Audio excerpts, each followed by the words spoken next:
watched a silent movie and wondered if the actors were reading from a script or if they knew anything about what the title cards during the movie would say. In 1988, at 94 years old, Lillian Gish answered a letter from writer Steve Stollier about the dialogue in silent movies. And it answers every question I have about how silent movies are made. In it, she wrote, "There was no script. Mr. Griffith told you the plot, and we rehearsed and rehearsed and rehearsed before we ever rolled camera. Out of rehearsals, the actors would make up the dialogue, and from that, the writers would take notes that evolved into the final cards." And she ends the letter saying, "Improvisation it was not.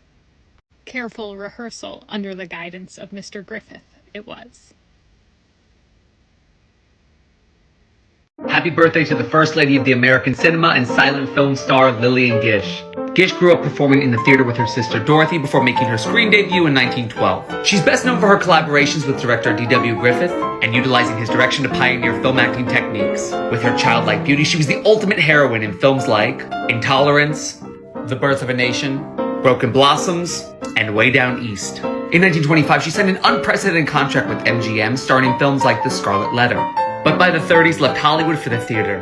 Gish acted sporadically in films like Duel in the Sun, her only Oscar nomination, The Night of the Hunter, and The Whales of August. In 1971, she was the recipient of the honorary Oscar for her artistry and contribution to the progress of motion pictures.